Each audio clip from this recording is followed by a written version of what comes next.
questions, calls, emails, and tweets for the author of Surviving and Thriving, 365 Facts in Black Economic History, Julianne Malveaux, in depth, live at noon Eastern on C-SPAN 2's Book TV. Well, the U.S. Senate is about to gavel in to start their day. More work is expected on the cybersecurity bill today. Negotiations do continue off the floor, addressing the concerns of lawmakers on a number of provisions. The Senate may also take up a bill dealing with stronger sanctions against Iran once the House approves that measure, which we do expect today. And now live to the Senate floor here on C-SPAN 2.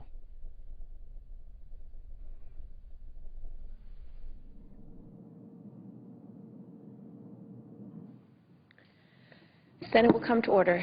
The chaplain, Dr. Barry Black, will lead the Senate in prayer.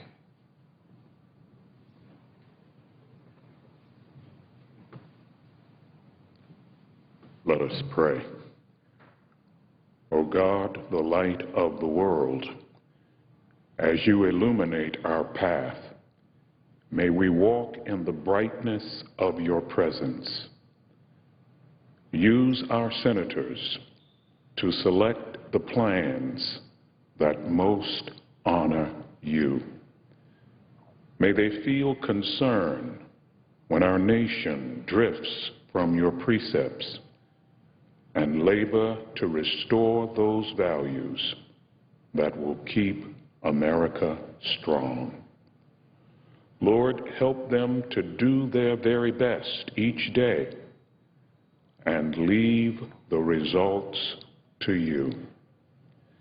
Give them the wisdom to lift each other's burdens by being as encouraging to others as you have been to them. We pray in your sacred name. Amen.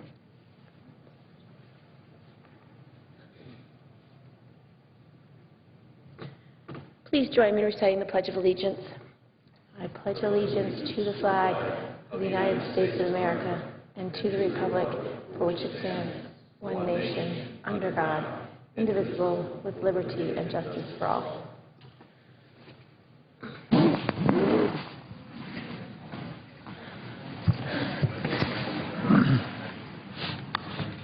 The clerk will read a communication to the Senate. Washington, D.C., August 1st, 2012, to the Senate. Under the provisions of Rule 1, Paragraph 3 of the Standing Rules of the Senate, I hereby appoint the Honorable Kirsten E. Gillibrand, a senator from the state of New York, to perform the duties of the chair. Signed, Daniel K. Inouye, President pro tempore. Madam President. Majority Leader. I now move to proceed to calendar number 476, which is the Veterans Jobs Corps Act, sponsored by Senator Nelson of Florida. Clerk will report. Motion to proceed to calendar number 476, S3457, a bill to require the Secretary of Veterans Affairs to establish a Veterans Job Corps and for other purposes. Madam President, the first hour will be equally divided, controlled between the two leaders of the designees. The Republicans will control the first half, majority the final half. Yesterday, I filed cloture on the cybersecurity bill. As a result, the filing deadline for first review amendments is 1 p.m. today. We will let the Senate know about vote schedule. We're trying to do one on Burma and the African trade bill that we've wanted to do for a long time. But the Republicans have held it up at this point, but we'll see what we can do to move forward on that. Last week, General Keith Alexander, Director of the National Security Agency and Commander of the United States Cyber Command, was asked to rate how prepared America was to face a cyber terrorist attack on a scale of 1 to 10. Here's what he said. From my perspective, I'd say about a 3. Keep in mind, 1 is totally unprepared, 10 is totally prepared. 3 is what he said. One of the country's top national security experts gave us 3 out of 10, a failing grade by any standard. He went on to say that the type of cyber attacks that could black out the United States for weeks or months are up to 17-fold in the last 3 years. The nation's top security experts have said a cyber 9/11 is imminent. And they say frailties in our defenses against these attacks are most urgent. They're a threat to our national security. Nothing is more important. So it was with disappointment last night that I filed cloture on legislation to reinforce our defenses against these malicious attackers. Some are countries, some are organizations, some are individuals. National security experts have been plain about the urgent need to act. They say the question is not whether to act, but whether we will act in time. One need only look at the headlines in papers all over America today, all over the world today. As we speak, 600 million people in India are without electricity. Now, it's not believed there was any terrorism involved in that. It's believed it relates to the unusual weather based probably, many experts say, on global warming. They've never had such heat in India, which has put a tremendous burden on their fragile power system. This legislation that we're trying to finish here, Madam President, has been worked on for years. Years. Not this Congress, but going into last Congress.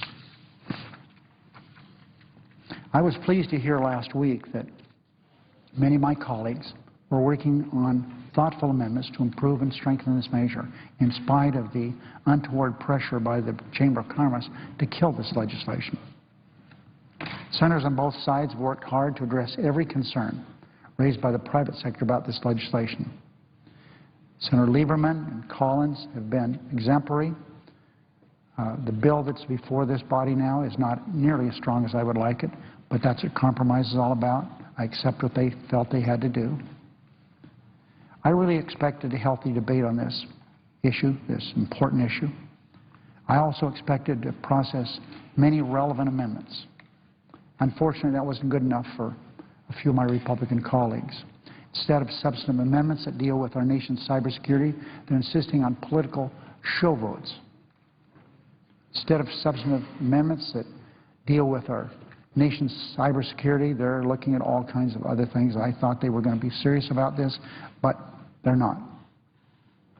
The threat is clear, and protecting computer networks that control our electric grids, water supplies, financial systems should be above political wrangling.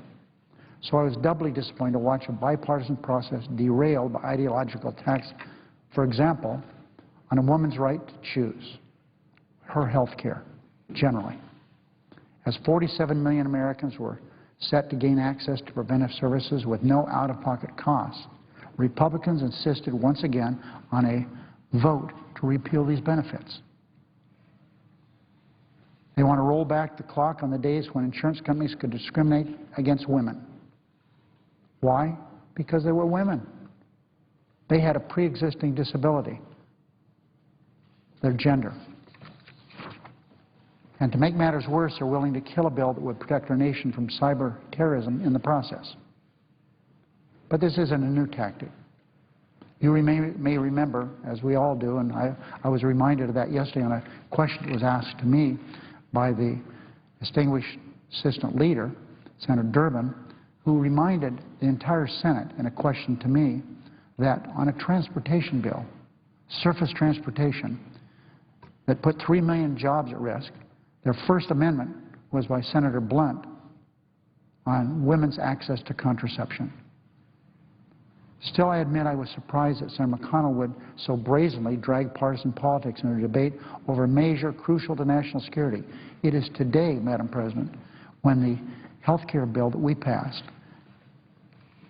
designates that women will no longer be second-class citizens as it relates to the health care.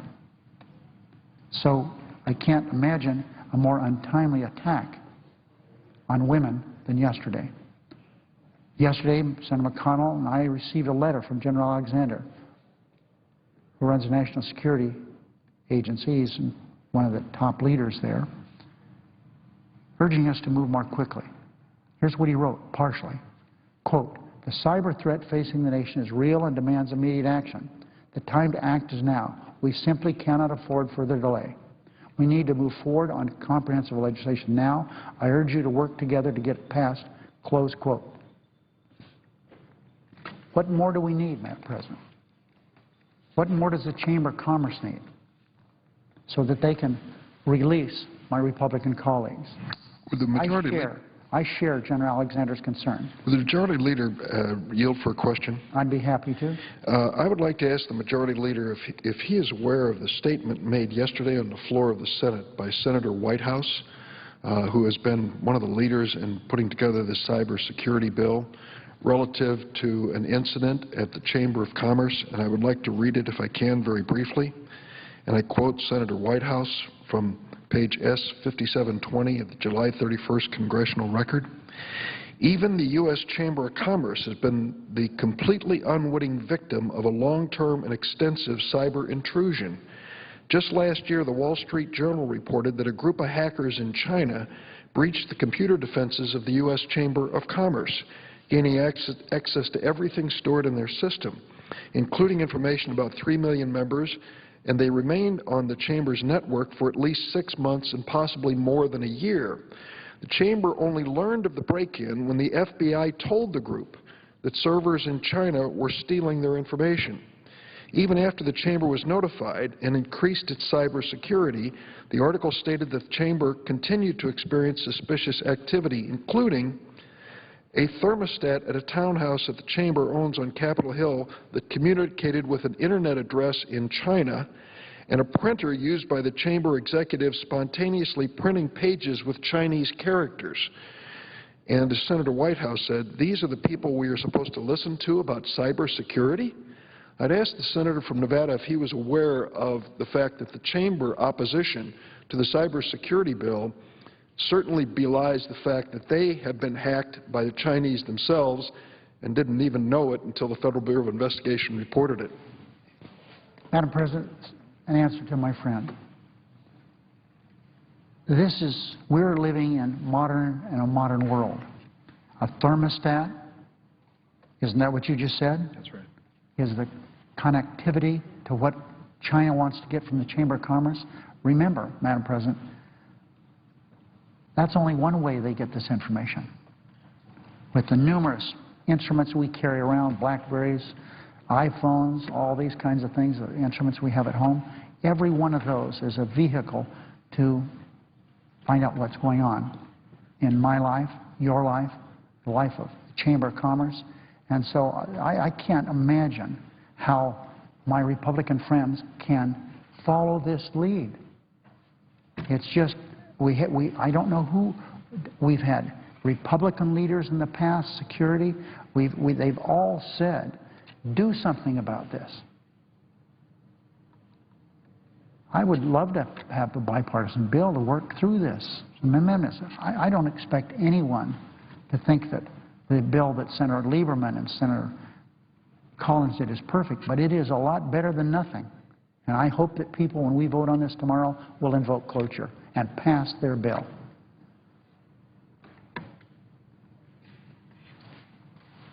I had no choice but to file cloture. I'm going to continue to work with all senators to find out if we can reach a compromise.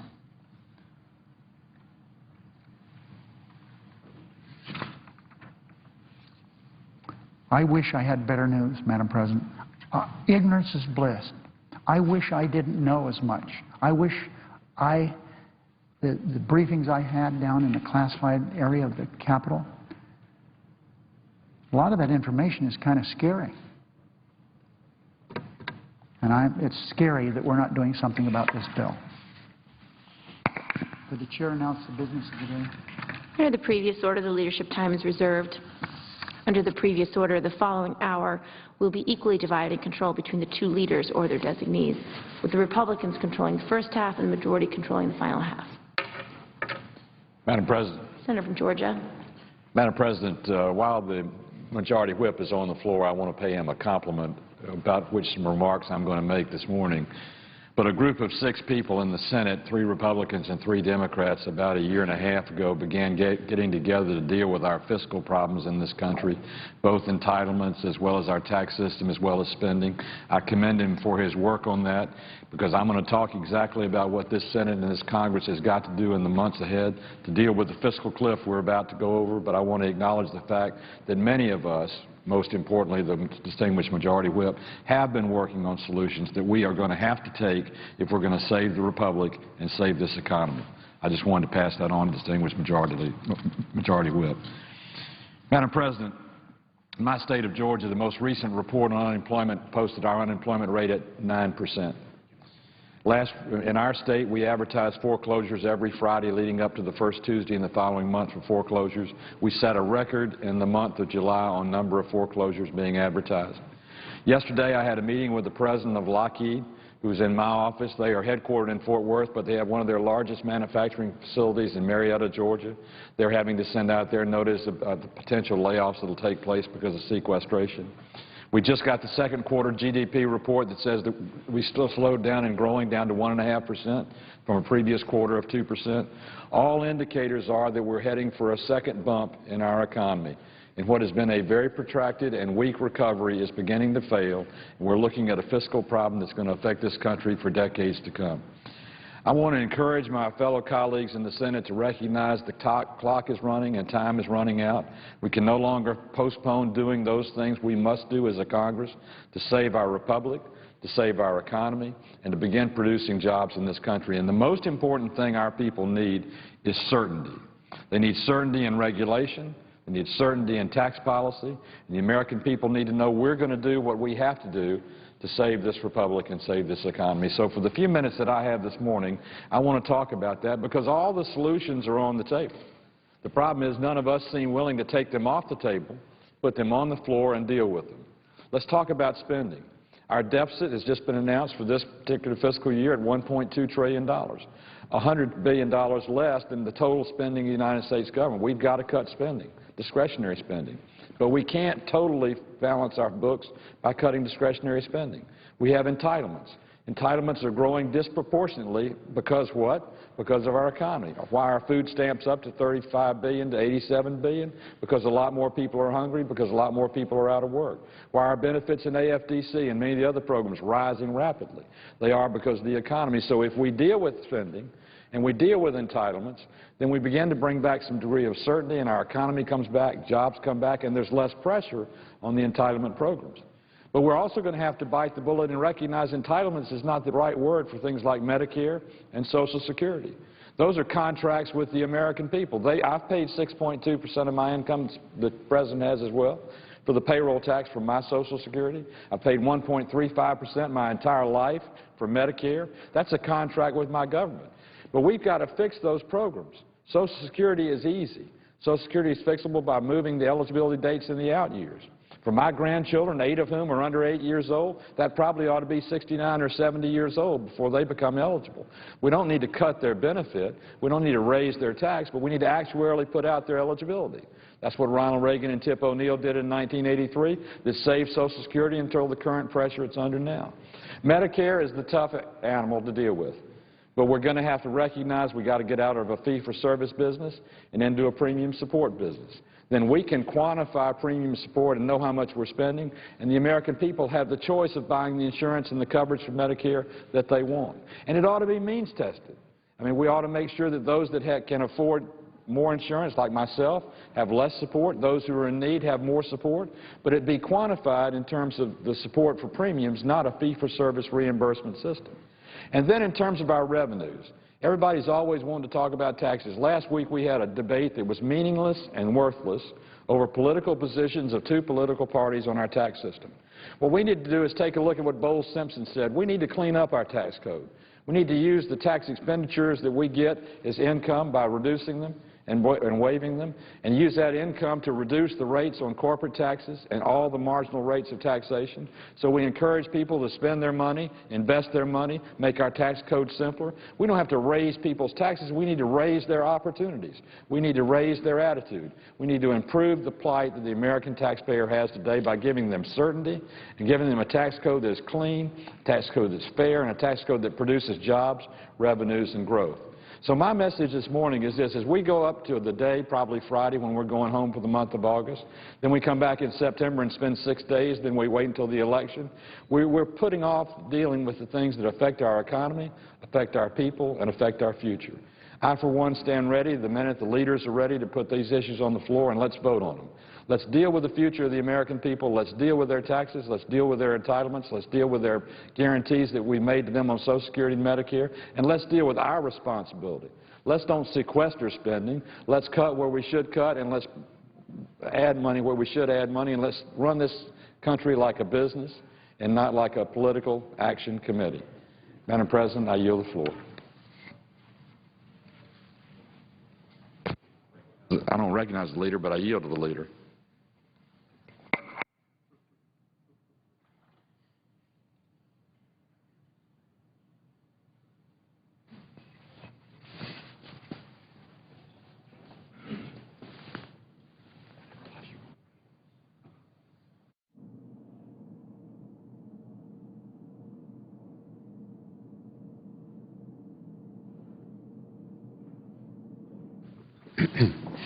Madam President, The Republican leader.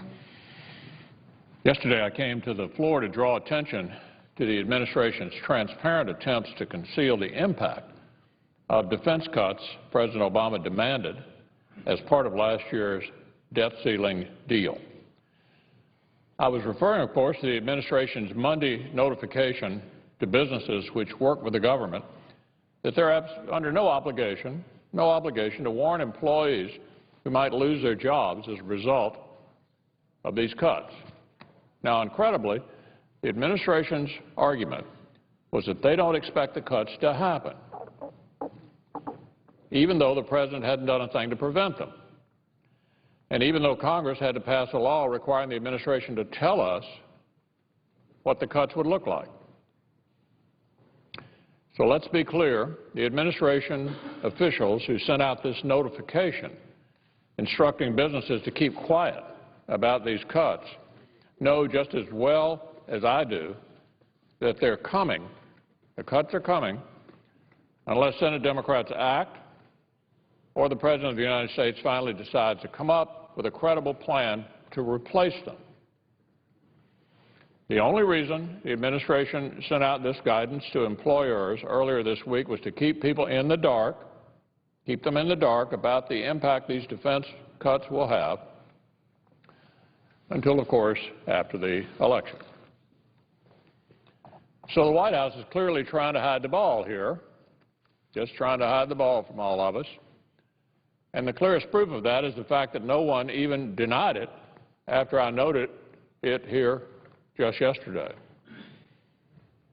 But if we did need further proof, we actually got it yesterday, when the Obama administration's Office of Management and Budget issued guidance of its own to departments and agencies telling folks that they should prepare for the cuts.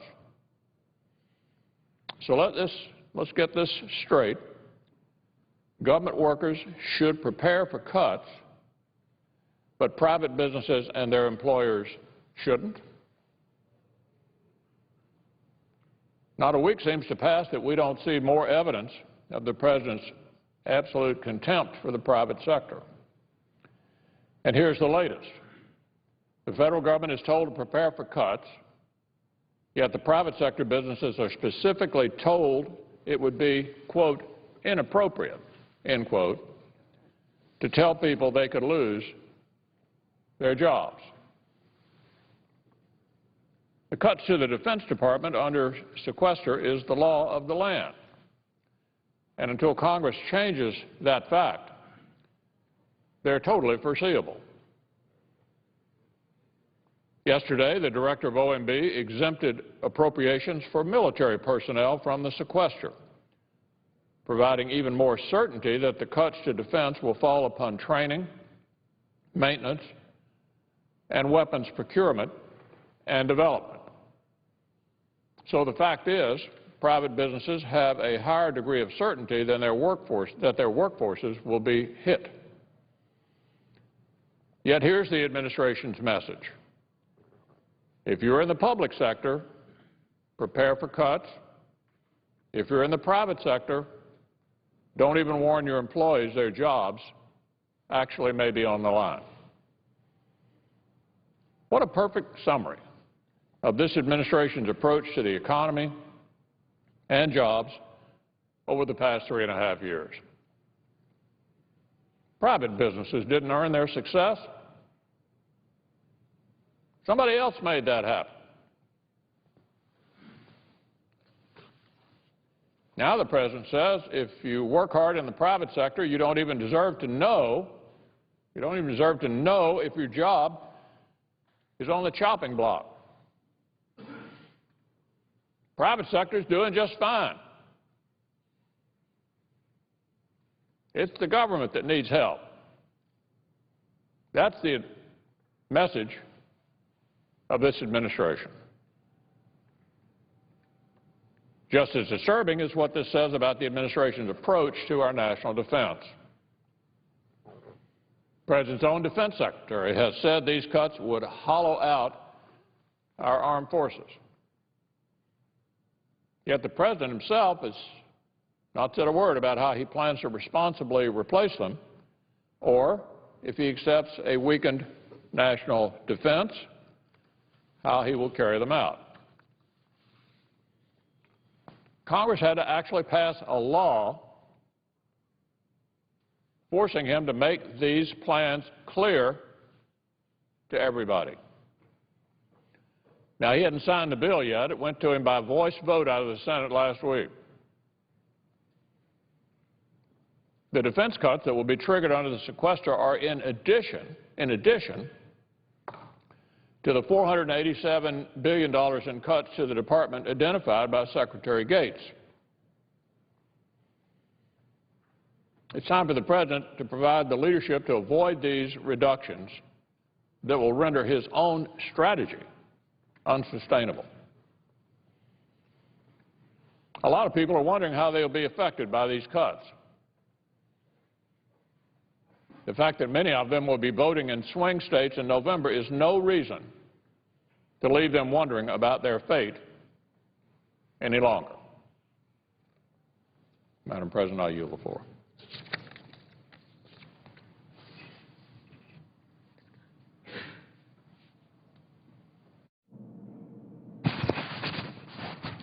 Madam President. Senator from Wisconsin. Madam President, as I've been here now for a little more than 18 months, and I've been listening to the debate on spending and taxes and our debt and deficit, I came to the floor this morning with a few visual aids, some charts, some graphs, to try and dispel some of the myths that I've been hearing. And the first myth that I constantly hear is about the draconian cuts being proposed in the House budget. I think this chart pretty well dispels that myth by showing that 10 years ago, in 2002, the federal government spent $2 trillion. This year, we will spend about $3.8 trillion. We've doubled spending in just 10 years.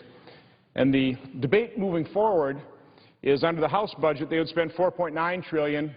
President Obama's budget proposes spending $5.8 trillion. And I think it's pretty clear to see in this chart that nobody's proposing, net cuts in spending. We're just trying to limit the rate of growth in spending. Another way of looking at spending is over 10 years. And just quickly, in the 1990s, the federal government over a 10-year period spent $16 trillion. The last decade, from 2002 through 2011, the federal government spent $28 trillion. And again, the debate moving forward is, over the next 10 years, do we spend $40 trillion, as the House budget proposes, or do we spend $47 trillion? Again, no cuts, just trying to reduce the rate of growth. Well, let's just talk a little bit about what the federal government has spent under the current administration. Over the 4 years of President Obama's administration, the federal government in total will spend $14.4 trillion. Think back to that last graph. That's almost as much as we spent in the decade of the 1990s. The entire deficit for that time period is $5.3 trillion. In other words, we had to borrow 5.3 of the $14.4 trillion that we spent. That's about 37 cents of every dollar spent we borrowed. We put that debt burden on the backs of our children, our grandchildren, and our great-grandchildren. Now, often I hear that the whole problem with the deficit is being caused by the war costs or the 2001-2003 tax cuts. And so we've added those to the chart here. You can see the total amount over that 4-year period of the overseas the overseas war costs and the Bush tax cuts was $1.2 trillion. less than 25% of the total deficit. So again, they're a factor, but they are not what caused the deficit. What caused the deficit primarily is spending. This chart basically shows what has been happening over the last 50 years. The structural deficit that we have incurred is a basic result of, on average, federal government spending has been about 20.2% from 1959 to 2008, prior to this administration.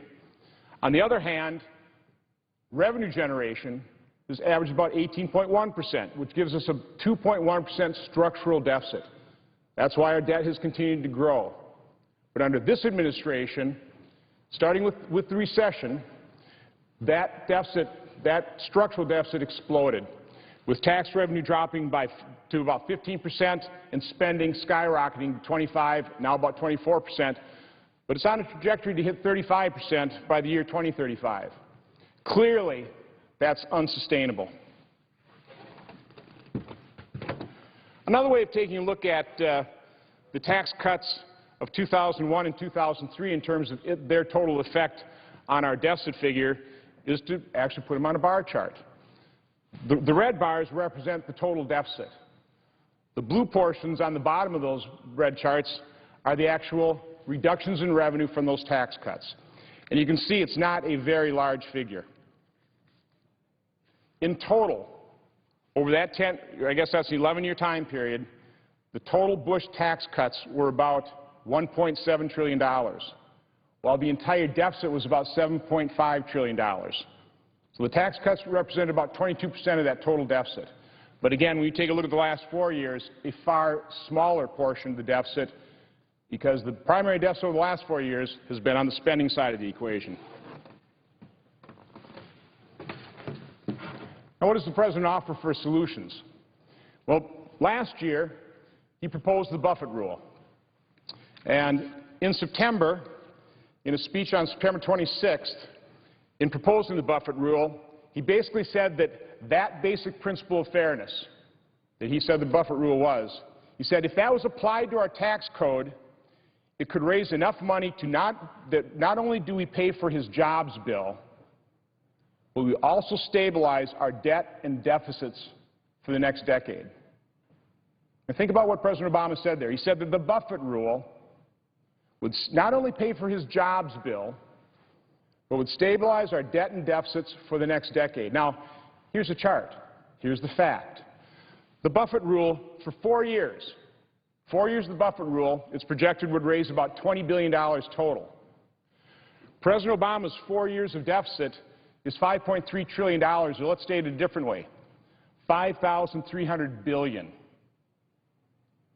Now, it doesn't take a math major to realize that $20 billion doesn't even come close to stabilizing a deficit of $5,300 billion. President Obama misled the American people. I think the President of the United States has a far higher duty to the American people. He should be honest with them. Now, last week we debated the other tax proposals proposed by our friends on the other side of the aisle here. And in proposing this and actually, unfortunately, passing this piece of tax legislation, the majority leader said that that piece of legislation is about debt. It is about the debt, he said. We have to do something about the debt. And we have tried mightily to do that. We have tried mightily. Well, again, let's take a look at the facts. The first year of that tax legislation, and it's really the only year that counts, would have raised $67 billion compared to last year's deficit of $1,326 billion. Is that really trying mightily to fix the debt and deficit? I don't think so. If you were really serious about fixing our debt and deficit situation, if you were trying mightily to do that, you might have tried passing a budget in the last 3 years. You might have actually put appropriation bills and brought them to the floor so they could be debated and passed and then conferenced with the House and signed into law, so we're not faced with what we're faced right now, is having to pass a continuing resolution to fund the government in 2013. So again, dispel the myth. The Democrats' tax proposal would do nothing, almost nothing, to stabilize their debt and deficit. It's simply a political exercise. It's political demagoguery. It's class warfare. And I really ask the American people to consider a simple question. If they're really for increasing taxes on the productive sector of our economy, those small businesses, those million small businesses that would be affected by this, the money that would be taken out of those small businesses that they would use to expand their business, to buy capital equipment, to increase wages, pay for health care, invest in 401k plans. It does not stabilize the debt and deficit. It does nothing to that.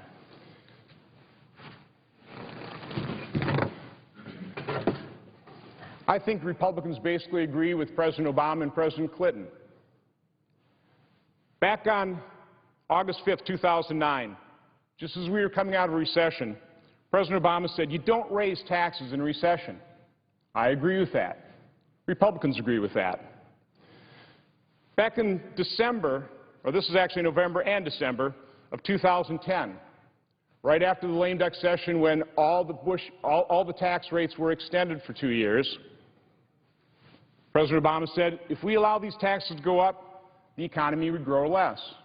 He was right. Back then, by the way, average growth in our economy was about 3.1%. The last 4 quarters now, the economy has only grown about 2%. Our economy is in worse shape. It only grew at 1.5% in the last quarter. You can see the downward trajectory.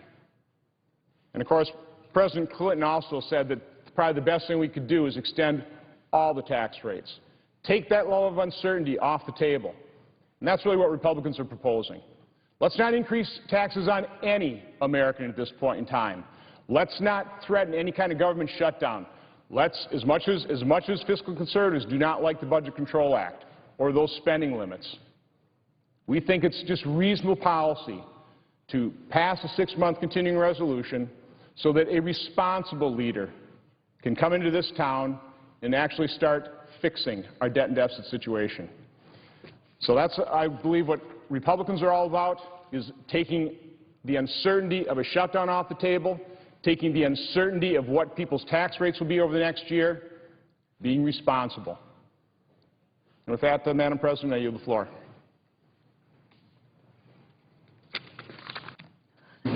Madam President. Senator from Nevada. Thank you, Madam President. I don't believe any state has felt the brunt of this recession more than the state of Nevada. We're a state that leads the nation in unemployment, leads it in foreclosure, and leads the country in bankruptcy. And there's not an evening that goes by or a day that goes by that I'm not thinking what can be done to create jobs and get our economy moving. And in order to help small businesses thrive again, we must tear down the barriers to growth and opportunity and launch this nation into its next great chapter. Small business are our nation's economic backbone, and we're built on the very same values of hard work and determination our nation was founded upon. This issue is very personal to me. I spent most of my childhood working at my father's automotive shop in Carson City, Heller's Engine and Transmission. And at this small business, my dad taught me how to fix engines and transmissions. But more important, I learned about hard work, I learned about personal responsibility, and I learned how to provide an important service to our community. Though my father's shop has been closed for some time, I have asked him what he would do as a small business owner today, in today's environment. First of all, he said, you couldn't open that same shop. Not with the regulations, the taxes, the overhead that you would have from what this government has produced. But his simple answer is he would have to close his shop because of the uncertainty and the cost due to all the new federal regulations and mandates. Contrary to what some here in Washington may believe, my father built his business, and he worked long hours to make it successful. It was through this business that he provided for my mother and my 5 brothers and sisters. And I can't thank my father enough for the values he instilled in me. It's humbling to think that all around our country, sons and daughters are still learning from their parents who are making a living at their small businesses. These businesses are often struggling to make payroll, pay suppliers, and in some instances can't even afford to pay themselves. These Americans are fighting every day to achieve the American dream, but what they get from Washington is more attacks on their livelihood in the form of new regulations, new mandates, and of course every day the talk of new taxes. Just last week, the majority party offered a tax plan that would kill 6,000 jobs in Nevada and more than 700,000 jobs nationwide. In a stagnant economy suffering from chronic unemployment, we should be looking for ways to strengthen job growth, not pushing destructive tax increases that serve as nothing more than political talking points. Every week I hold telephone town hall meetings with Nevadans from across the state.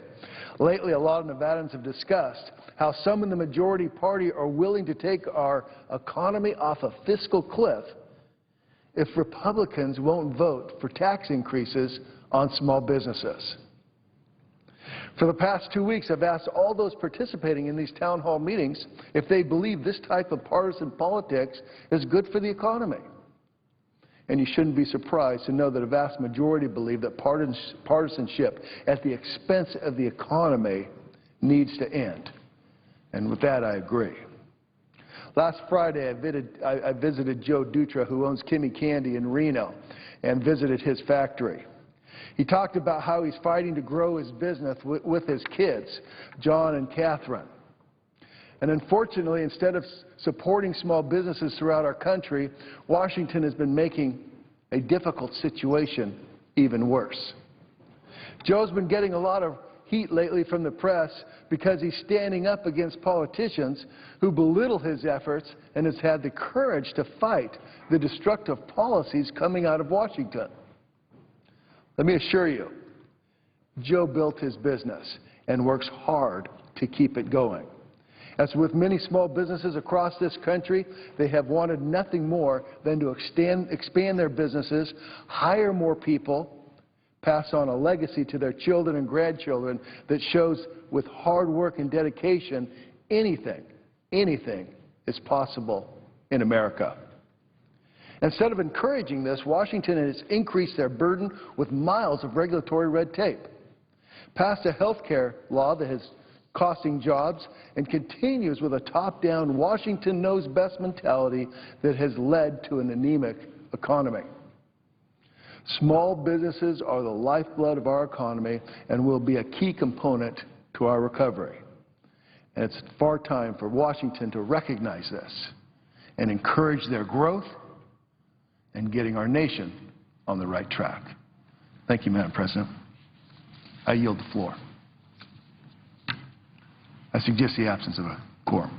Clerk will call the roll. Mr. Akaka.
Madam President.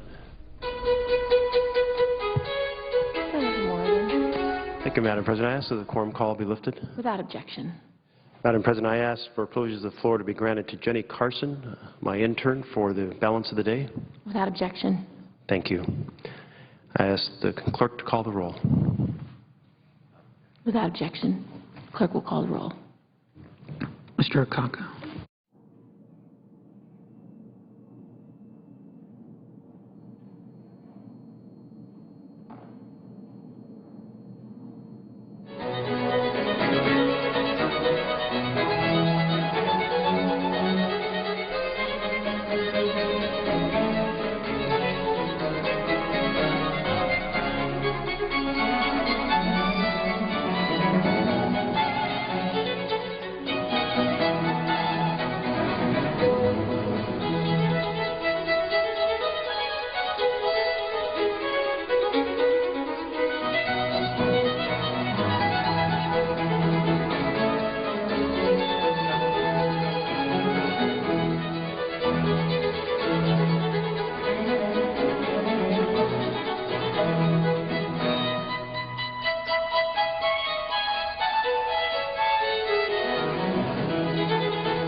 Madam President, I come to the floor today to discuss an issue that I've brought up before here in the Senate continues to trouble me. Whenever I meet with farmers and ranchers in Nebraska, they often raise concerns about regulatory overreach. I hear about the need for agencies like the EPA to provide a more predictable and common sense regulatory environment. So today I am introducing a bill that will do exactly that. It stops the EPA's use of aerial surveillance of agricultural operations for a period of 12 months, 1 year. Earlier this year, I began hearing about this issue from constituents that were worried about privacy concerns. Thus, a few of my colleagues and I wrote to Administrator Jackson in late May asking her several questions about EPA's practice of flying over livestock operations and taking pictures. We were curious about the scope of flights over agriculture operations in Nebraska and around the country. We asked how the agency selects targets for surveillance and whether any images of residences, land, or buildings not subject to EPA regulation were being captured. Additionally, we asked a very fair question. We asked about the use of the images. Where are they stored? How are they used? Who are they shared with? And how long they would remain on file? All seemingly straightforward, fair, basic questions. Well, to say the least, EPA has been less than forthcoming about the use of aerial surveillance. EPA has acknowledged aerial surveillance activities in Nebraska, Iowa, West Virginia. But despite repeated requests, details concerning the national scope of this program and its management by EPA headquarters have not been disclosed. You see, I believe the American public deserves open, straightforward, honest information about why EPA is flying over their land, not just in Nebraska, but across the country. Time and time again, farmers have consistently proven that they are excellent stewards of the environment. They make their living from the land, and they are very mindful of maintaining it and protecting it and leaving it improved. and I agree wholeheartedly that we should ensure our waterways are clean and our air is safe. So I want to be very clear, this legislation does not affect EPA's ability to use traditional on-site inspections.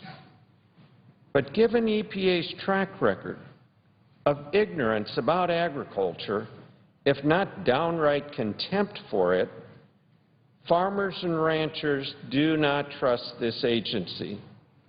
And they sure as heck don't approve of the EPA doing low-altitude surveillance flights over citizens' private property.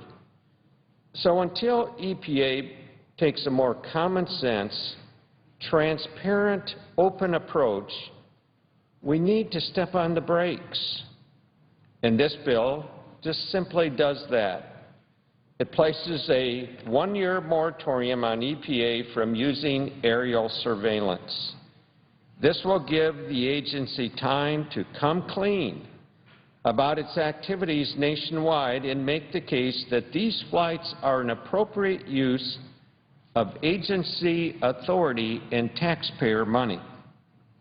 Unless the EPA does that openly, the level of trust between farmers and ranchers and the EPA will continue to erode. In the meantime, passage of this legislation will help provide our farmers and our ranchers and others in rural America with much-needed regulatory certainty. I offered an amendment on this issue during a recent Farm Bill debate. It got broad bipartisan support, 56 votes. 10 of my colleagues on the other side of the aisle joined me in this effort. So it's not a partisan issue.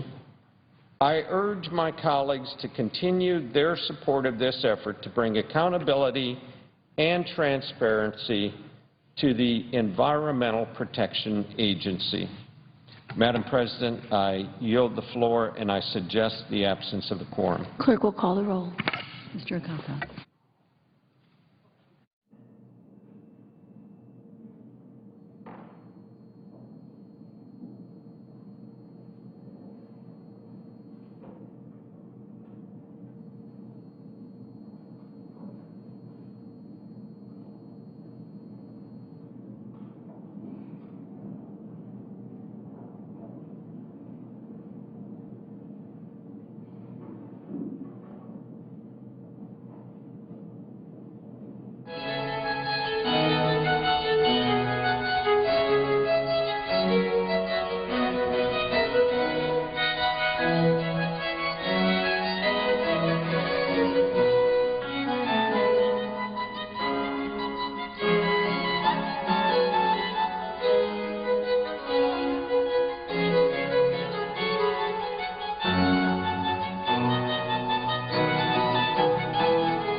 quorum call. Thank you, Madam President. I'd ask unanimous consent that the quorum call be lifted. Without objection. Thank you, Madam President. As I began to talk this morning about the wind production tax credit, I think we all know that tax credits have encouraged our wind industry to invest in that great new cutting-edge form of power, and that's resulted in the creation of thousands of American jobs and wind projects all over our country. 48 states have a stake in our wind energy industry. But the production tax credit that's driven this investment in American manufacturing and job creation is about to expire at the end of this year. I've been coming to the floor on an ongoing basis to make the case that we ought to extend the wind production tax credit as soon as possible. I know the presiding officer has been here on a couple of occasions when I've spoken about this before. In fact, this is the 14th time I've come to the floor to speak to this important opportunity, but also the peril that awaits us if we don't extend the wind production tax credit. The key here is that we've created uncertainty. The wind energy industry is beginning to back off investments for next year. They need certainty. They need predictability. And I've come to the floor today to talk, as I have been on each occasion, about a particular state and that state's contribution to the wind energy industry. And today I want to talk about North Dakota. It is a state with enough wind energy potential that it could meet more than 240 times its own electricity needs. 240 times its own electricity needs. In fact, we all know North Dakota sits in an ocean of wind, and it could power much of the Midwest if we could get that electricity to the city centers that need it, and if we keep the wind production tax credit in place. What I wanted to talk about in particular in North Dakota is a couple of manufacturing facilities that are there. In the late 1990s, LM Glass Fiber opened a facility in Grand Forks, which is in eastern North Dakota, close to the border of Minnesota, and they produce wind turbine blades there. And then just a few years ago, DMI Industries, a company that manufactures the towers, opened a factory in West Fargo. And that's also in eastern North Dakota, south of Grand Forks, over here on the Minnesota border as well. These wind turbines, and the presiding officer knows this, are magnificent machines. They sit on towers that in some cases 100 meters tall. The wind blades themselves are like aircraft wings. The nacelle that sits on the top of the tower is where the gearbox and all the technology is. These are very technical, very complicated, very sophisticated machines, and manufacturing them brings out American greatness. So these are the point I'm making is these are two important facilities in North Dakota. I also want to talk about the leadership that exists in North Dakota when it comes to wind energy. I want to start with our colleague, Senator Conrad. He's been a proponent of the production tax credit for over a decade. And his reasoning is that this is a great opportunity for North Dakota as well as for the country, and the wind production tax credit creates certainty. His colleague, Senator Hoeven, has also taken up the cause during his first term in the Senate. And one of the key points here I want to make is those two senators, our colleagues, are from two different political parties, yet they each support the wind production tax credit. Just last month, North Dakota hosted a Renewable Energy Action Summit in Bismarck, and both Senator Conrad and Senator Hoeven attended. And during the summit, national leaders talked about how North Dakota's robust and diverse energy sector has provided a model for creating jobs and helped reduce our nation's dependence on foreign oil. And I have to say that this strikes me as the most intelligent kind of policy. It's a mix of traditional energy sources with sustainable energy such as wind. And what you get from that, Madam President, is advanced technology. You have certainty for developers. You spur investment, and you create jobs. And I want to applaud North Dakota's leadership in putting in place a smart energy policy and all of the above energy policy, as well as our colleagues' work on this subject. And the point I'm making is that North Dakota recognizes that an investment in wind energy is an investment in jobs, and some of these numbers make that point. 2,000 jobs in North Dakota are supported by the wind energy industry, and those jobs are there, no doubt, because of the existence of a tax credit. And I would add, Madam President, that the tax credit is a production tax credit. So you produce the power and then you get the tax credit. This isn't speculative. This isn't hoping that something will happen. This is based on production of electrons. That's why it's such a powerful tool. It's been used in the past, by the way, in other energy sectors. You produce power, you produce energy, you are rewarded with an energy tax credit. Besides jobs, the wind industry provides $4 million annually in property tax and land lease payments that go to supporting vital communities I should say local communities and vital services tied to those communities.